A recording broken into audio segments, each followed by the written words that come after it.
Hi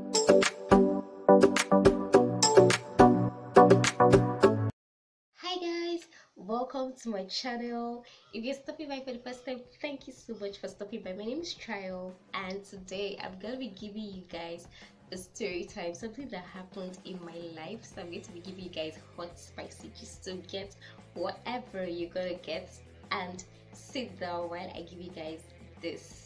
2 years ago, it was my friend's birthday, and I was like, I really needed to see her. And I that period I was always going out and all of that. I was always going out.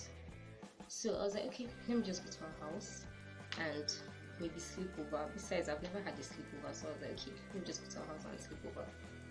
So I made that decision last minute. Even some of my friends were now like, okay, maybe we should just have like a little get together for her. So I was like, okay, fine. And I made the decision last minute that okay, I'll go to her house. That was around past 6.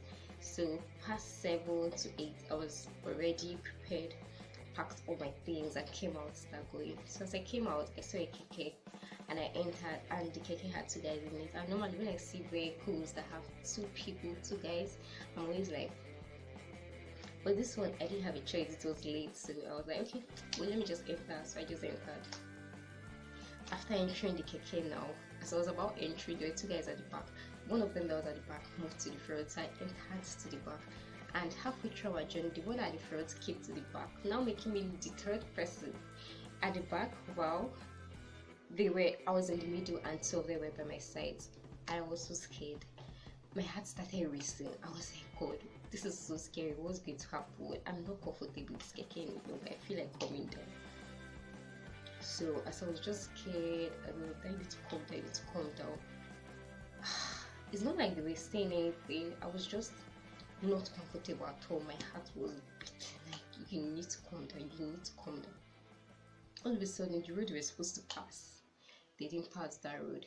First, when my mind was telling me to calm down, I was like, okay, the road is kind of dark. Like, the place where we're passing now is kind of dark, so let me just chill and wait when they pass somewhere else, then I'll just calm down.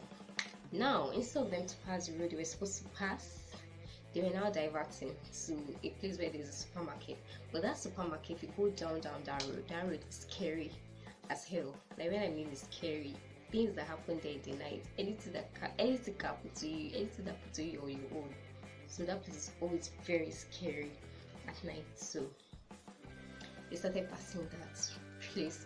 Meanwhile, this other side, it's like 2 routes basically. This side was like the supermarket part, and this side was the police checkpoint and all of that.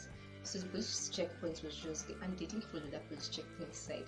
They started following the supermarket, and me, I was very sure where I was going. I knew the road very well, and I'm like, I want to follow the other side. Okay, if you're not going, oh yeah, drop me here. And so they say, oh, police they come, police they come, police they come. That was the excuse they used. Funny enough, there was a keke that was just parked at our front. Someone came down. There was another one by the side, and there was nobody inside this keke. I told you when they said police they come. They started speeding. I gave them money before that. I've already started giving them money. Okay, I want to calm down. They started speeding. I'm like, what? Because I'm gonna die. So they started speeding, like we're speeding. I was fighting. I want to calm down. I want to calm down. I was with my phone, chatting on my friend. They did take my phone. They left my phone with me. My bag was with me. I carried like a big bag, so I had all my sleepover things. They didn't touch the bag. It's just me. They started pulling me like my both hands. I was giving them the money. They didn't take. The driver didn't take. It was when the 2 guys started pulling me back. They were pulling me, like trying to hold me back. And I knew that these 3 people are combined assassins. Combined assassins. Like, they don't plan me. Wow. I started struggling. So I started struggling. I'm like, I want to calm down, I want to calm down, I want to calm down.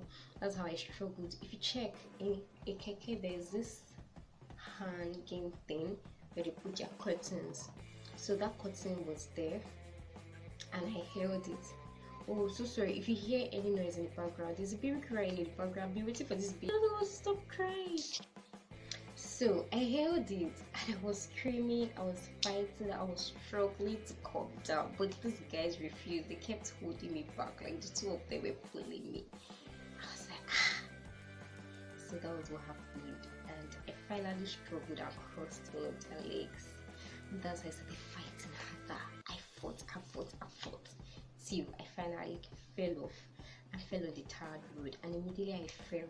I started packing my stuff, and people were like, what's happened? That's like, what happened? What happened? Why are you running? Like, you like, you see someone fall out of a movie keke and is running, and you asking what happened? Like, what did not happen? Like, it's not even a question. So, when I started running, though, hey, I started running. Who knows? Maybe this was a part of them. I don't know. I shall know. At that moment, my mind was not settled. I started running. I was running until they were speeding. All the time when they pulled me over, they were already speeding. So I was running and running and running. So I got to somewhere that was really lit. So that was like a shop. So I just sat in front there. It's kind of big. So I just sat in front there. I was waiting for my friends. So finally I came out of here. Where you guys and all of that. So one of that guy came. And what happened to you? He was speaking PG. What did do you? Why did you bleed? Because I was bleeding. I had bruises all over. Hey, why did you bleed? Why are you bleeding? What did do you? What happened to you? Let me carry you to the hospital. Thank you, sir. Don't carry me to the hospital. I just managed to escape one. Eh? And now you want to take me to hospital? Thank you. I don't want to go to the hospital. Okay? So that's how I sat down there. I know, thank you, sir. I don't want to go to the hospital. Thank you. I just managed to escape. For my mind, I was like, I just managed to escape. Please don't take me to the hospital. So I sat down there, I waited for my friends. So while we were just there, while I was just there, my friends came, and there was the shop where we were. There was the owner of the shop was talking with the guy, and he knew the guy to an extent. So it was that one that now decided to just take us to the hospital, and we were kind of cool with him. We were cool with him, so he carried us to the hospital. The hospital was closed, so as the hospital was closed, he now carried us to a pharmacy. And it was pretty late. And by the time everything was done, it was around like 10. Carried us to the pharmacy, and he was so calm, like he was so cool. It's not all the time that at the end they want to check you and all of that. So she just took me to the hospital.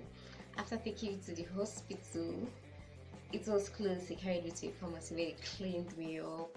After cleaning me up, he dropped me at home. He even gave me money. I was like, wow. So these are angels on the road. Like, these are angels. Like, he legit left what he was supposed to do and just to wait for the hospital. So I was like, wow. So angels like these are on the road. Meanwhile, they are still evil people, demons that can do this kind of wicked to someone. Why? So Keisha carried me to the hospital. They brought me back home, gave me money safe, and dropped his number. I was like, oh, in case you need anything, just call me. And I was like, oh, thank you. I was so happy that day. That night when we got to the house for mercy praise and Thanksgiving session, I and my friends, we danced and danced and danced. Then they had to press my bones back because of that kind of fight. They had to press my bones back, so they pressed my bones back and everything. So I finally became fine. That period I was going to the chemist like back to back, like 3 days or 4 days straight. I was just going to the hospital. So they pressed me, I became grizzly for that day. So that's the end of my story. That's the end of my testimony. Help me thank God. Hallelujah. Help me thank God for what the Lord has done in my life. So that was what happened to me that day, and I was saved, and I was super excited. I was super happy. My friends and I were so happy, like, oh God, like imagine something happened and I say, hey, she was going to her prayer house. That's how they carried her to where she didn't know. So I was saved to that day. Thank you guys for watching. If you've had similar experiences, if you've heard of any of this kind of things, drop it down in the comment section. I'd love to read from you. Thank you guys for watching. I'll see you guys in my next video. So that day I was so shocked after everything that happened. I was like, wow.